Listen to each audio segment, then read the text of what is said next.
Avatar: The Last Airbender is one of the greatest things that's ever happened to Nickelodeon. There are some good shows on Nickelodeon.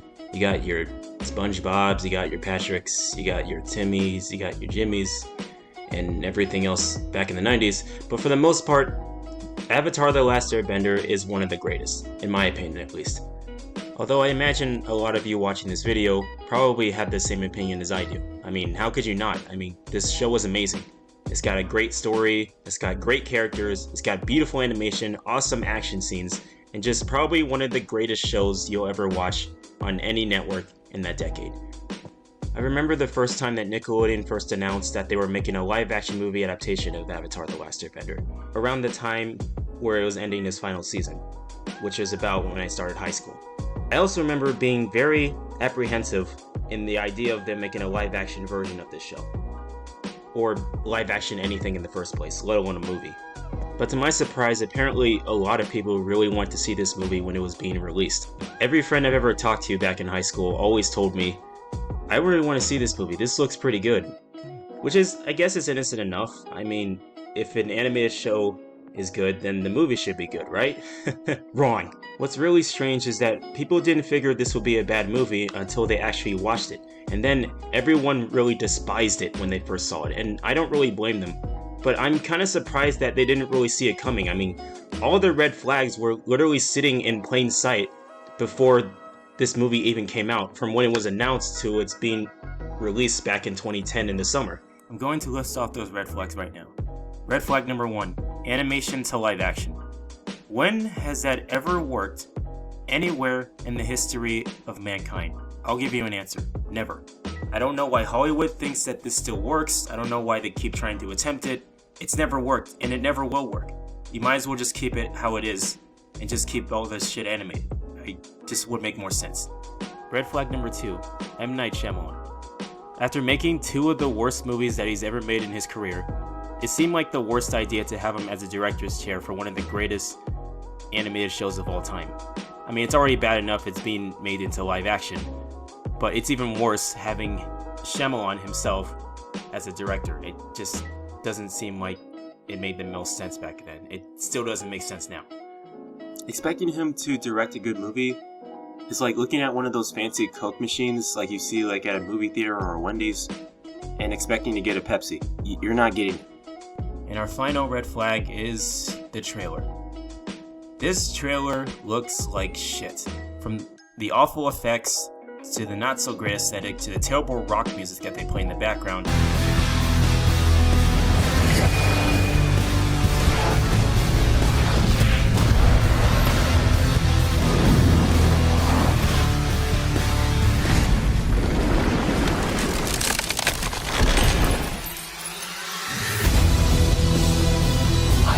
Not to mention how slow and boring the action scenes are. It's almost as if this movie wasn't really meant to exist. Not to mention the runtime is only 103 minutes long, which barely covers half of the show. So I already knew it was gonna be like, yeah, this is gonna be trash.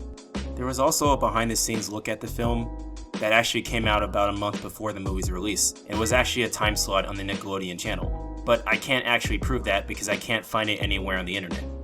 Basically, they left out a lot of info and a lot of characters that were in the show that aren't in the movie. But again, I can't prove that. So despite all those red flags I mentioned earlier, people still went out to go see this movie. I mean, look at this. $319 million out of $150 million budget. I can't believe my eyes right there. Either people didn't see the red flags that were sitting in plain sight, or they just completely ignored them because they wanted to see a movie based on Avatar.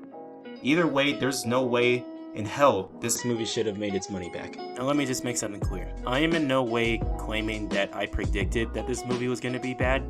I'm not Psychic or anything. I just didn't feel it was a good idea for me to watch this film based on the red flags I saw. And for the longest time, I've never actually sat down and watched it. At least not until I decided to make this YouTube channel. And so now I decided I want to talk passionately about it by ripping it to freaking shreds. Now, usually anyone who would review this film would usually recite back to the original show in terms of what happened in that, as opposed to what happens in the film. But I don't think it's really worth my time, or it's really worth the effort, because honestly, we all know the show is far superior from this piece of shit movie. So I'm just gonna look at the movie on its own. I will recite some things from the show that have any relation to my points that I make about the film in terms of how bad it is, so I will do that, but for the most part, I'm not going to recite every single episode from the show just to make my point for this film. We all know it's crap. I just want to tear the damn thing to shreds so I can finally get on with my life. So let's get into it, shall we? The movie starts off the same way as every episode from the show does, and honestly, it doesn't look too bad. Every bending technique is actually done in the exact same manner. All the elements are moving. It actually shows the language in the back. Even though it's a different language, you can still tell what it looks like. And what I do appreciate is that they actually don't tell you what the element is, they just show you. In fact, that's actually a really cool thing to do. Show, don't tell. As much as I do like it from the original show, this actually isn't a bad way to start it. So I do appreciate that. So I'm going to give the movie a point for that. 100 years ago, And now you ruined it. I hate when movies start like this. It's such a cheap and ineffective way to tell a story or to explain plot to an audience. It would be much better if they actually just show what's going on. I mean, I'm not saying a narrator is a bad thing to have, but it would also be more effective if you actually showed what's going on, as well as telling it simultaneously. You know, like in the goddamn show. It's even more insulting when they have to read the text to you, like we're a bunch of second graders. Needless to say, it's really freaking boring. 100 years ago, all was right with our world. Prosperity and peace filled our days. The four nations, water, earth, fire, and air nomads lived amongst each other in harmony. Great respect was afforded to all those who could bend their natural element. The Avatar was the only person born amongst all the nations who could master all four elements. He was the only one who could communicate with the spirit world. With the spirit's guidance... So after that, we get another title card, Book 1, Water. As if this movie assumes it's going to get a sequel after this. And then we get our first introduction to waterbending.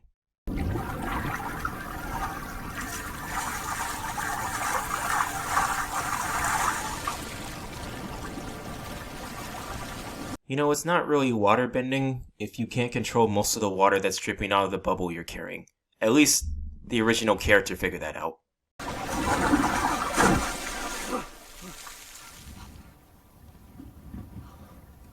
I'm sorry. Hey, I'm sorry.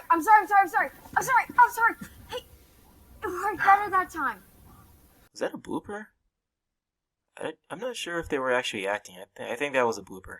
So I guess these two are supposed to be Katara and Saka from the original show, who are from the Eskimo tribe, it looks like, based on what they're wearing, even though their skin is as white as the snow around them. My brother and I live in the Southern Water Tribe, which was once a big city.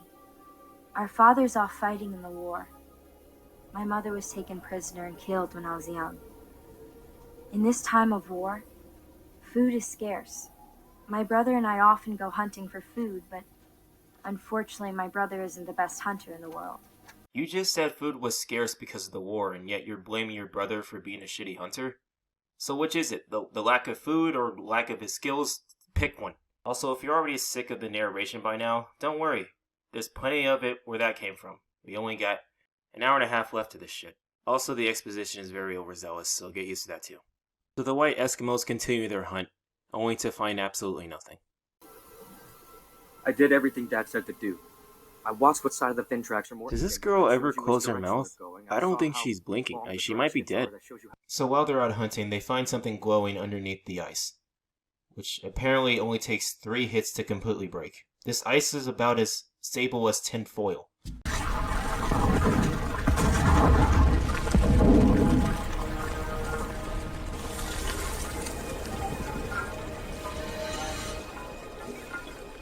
Katara, don't go near it. This is probably some Fire Nation trick. Associating a body inside of a block of ice with Fire Nation. That makes perfect sense. Idiot. Katara, do not hit that spear!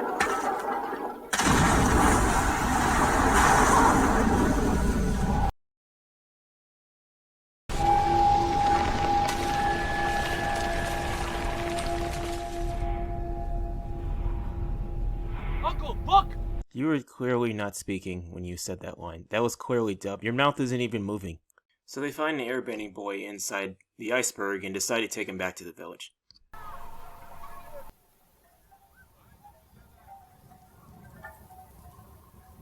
Whoa.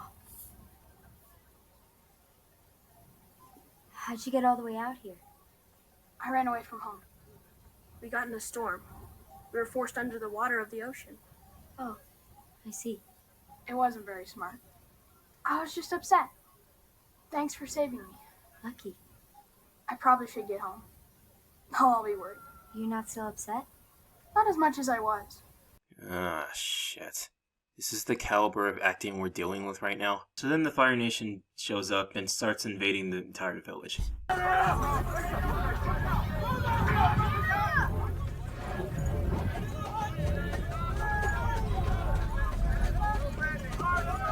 These guys don't seem very threatening. They look like they're just going out for a jog. I don't see why everyone's panicking right now.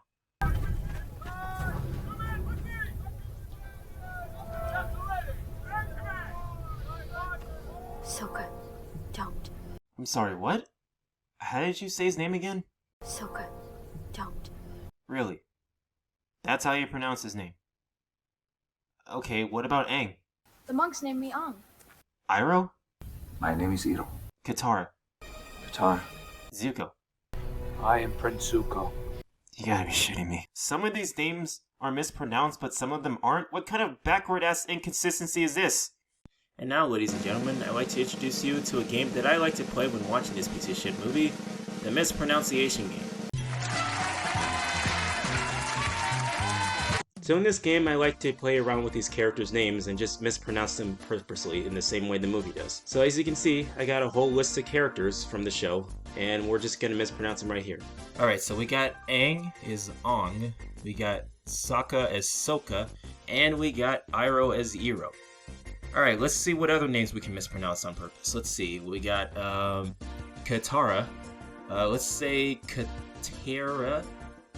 Let's say Haru is Heiru, as in Heiru. We got Gran, which is Grandma. Zuko is Zuka. Zhao is Zhou. Paku is Peka. Suki is Suki. And Yue is Ua. Shyamalan is Shyamalan. This movie is so disconnected from the original series that it goes out of its way to mispronounce these characters' names, as if it's supposed to be an artistic thing, which is highly disrespectful to the original series. So because of that, I refuse to call this movie by its actual name, The Last Airbender, because that would give it too much respect. So instead, I'm going to call it Abydo. That's how much respect I have for this piece of shit movie. That's what I'm going to call this film until I'm dead.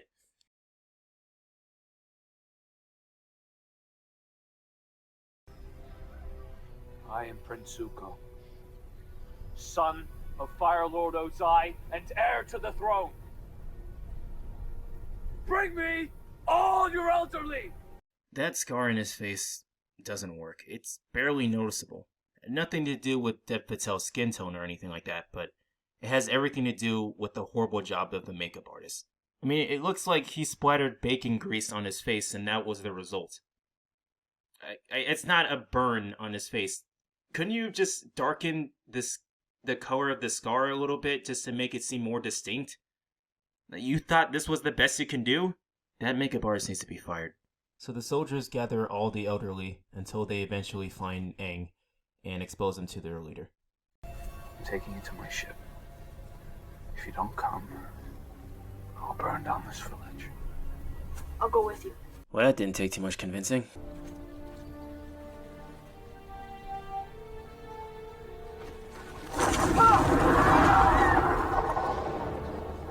Yeah, that's right. You better stay back before I geo-kick your ass. Don't mess with the Fire Nation, bitch.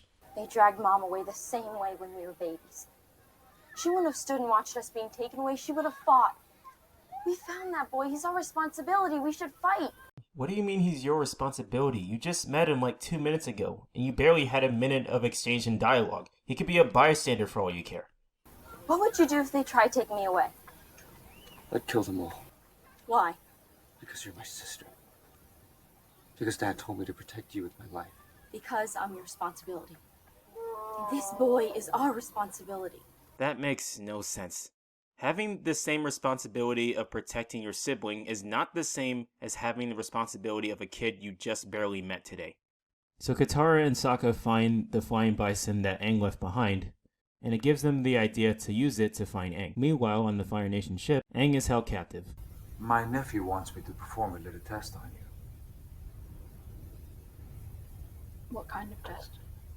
I assure you it won't hurt. I've performed it hundreds of times. It only takes a few moments and then you're free to go.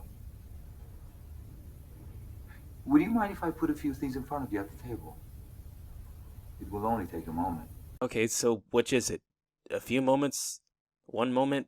Make up your damn mind. So Katara and Sokka set out to rescue Aang, but then are stopped by Grandma Exposition. I knew from the first time we discovered you were a bender that one day I would realize your destiny. There hasn't been a water bender in the Southern Water Tribe since my friend Hama was taken away. Today, I found out that destiny. Did you see that boy's tattoos? Tattoos like that haven't been seen in over a century. I believe they are air-bending tattoos. How can that be? I believe that little boy might be. Abada. A long time ago, the spirit world kept balance over us. Well, it's not a place made up of things you can touch, but it exists nonetheless. It is filled with the most amazing forms, dazzling creatures that exist in the most exotic valleys, mountains, forests. Each of these creatures is a spirit. Well, that sounds pretty cool. I mean, it'd be cool if we get to see it. I doubt we're gonna see it, though. The Fire Nation doesn't wish to live by the spirits. That's why they are so frightened by the existence of the... Abada. What could he do? With his mastery of the 4 elements, he will begin to change hearts. Change hearts? Really? Was restore balance to the world not good enough for you? So Zuko and his uncle do a little test on Aang by putting a bunch of objects in front of him. A lit candle, some water, and a rock, all of which gravitate towards him. Which apparently proves he's the Avatar. Not the Avatar, the Abada. Which would only make sense if he had already bended those elements prior to this test. Which he didn't. So this test wouldn't prove whether or not he was the Abada. So basically this test was completely pointless and doesn't prove anything. Who wrote this shit? So Aang manages to escape from their clutches in probably the easiest escape I've ever seen in a movie.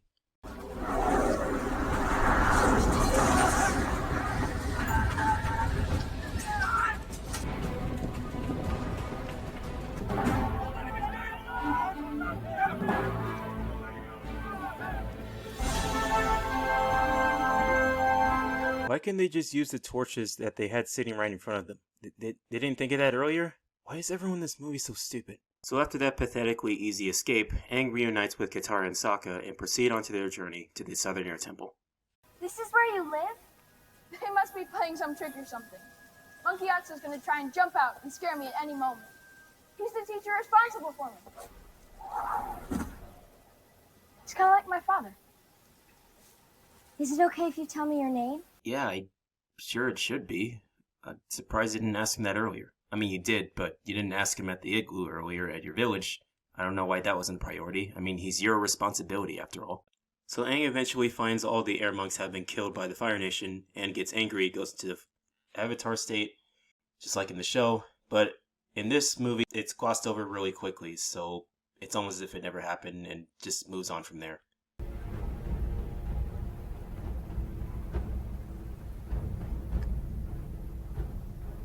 The Banished Prince.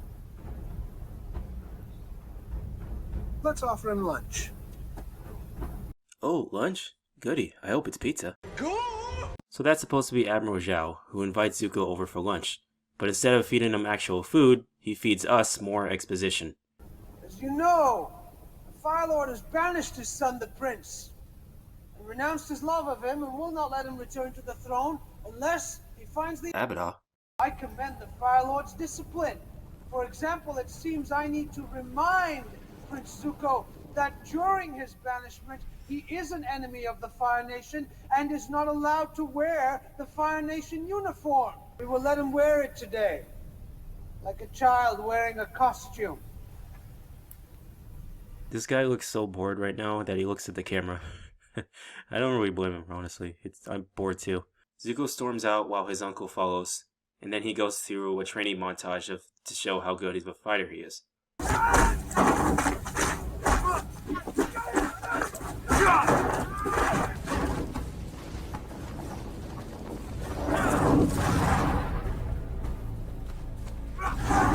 Or it just shows off how everyone else sucks.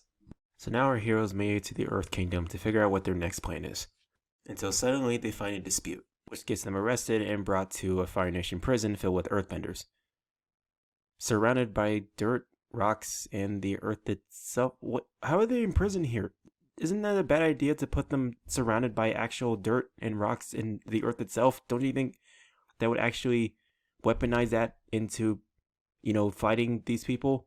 Either the Earthbenders are idiots, or the Fire Nation are idiots. Either way, everyone is just really fucking stupid in this situation. I don't even know how to comprehend the stupidity here.